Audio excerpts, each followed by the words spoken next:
এবং আমার সমস্ত পাস্ট যেটা আমি আজ সবার সামনে বলেছি, তার আগেই কিন্তু আমি শুভাশিস এবং তার পরিবারকে বলেছি। আচ্ছা। ফলে তারা সমস্তটা জেনে শুনেই এগিয়েছে। ফলে পরিবারেরও সবাই জানতো সবাই জানে। বিষয়টা। একদমই আচ্ছা। জানে। কারণ আমি কোনো অন্যায় করছি না। হুম। আমি বাঁচতে চেয়েছি, ভালো থাকতে চেয়েছি এবং আমি কারোর পেছনে লাগিনি। আমি ডিভোর্সের পর বা সেপারেট হয়ে যাওয়ার পর আমি একটাও ওদের এগেইনস্টে কথা বলিনি। ওরা বহুবার আ পেছনে লেগেছে, একটা খোঁচা দিয়ে গেছে।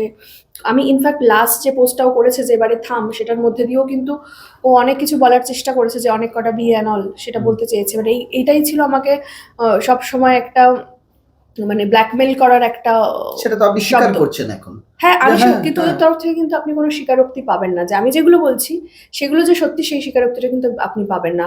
ওরা এখন গল্প সাজাচ্ছে, তার কারণটা হচ্ছে যেহেতু যে বিষয়গুলো নিয়ে আমাকে সবসময় ব্ল্যাকমেইল করতো, সেই বিষয়গুলো তো আমি নিজে এখন বলে দিয়েছি। নিজে স্বীকার করে নিয়েছি।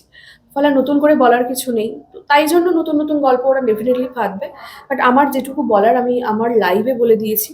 তো তারপরে না আমি বিষয়টাকে নিয়ে আর টানতে চাইছি না। আমার মানে দেখতেই পাচ্ছেন আমার অফিসে অফিসিয়াল প্রচুর কাজ আছে। আজকে সারাটা দিন আমি আপনাদের জন্য রাখলাম যাতে, বাট বেসিক্যালি এই ইন্টারভিউটা তো এরকম হবে এটা ভাবনা ছিল না।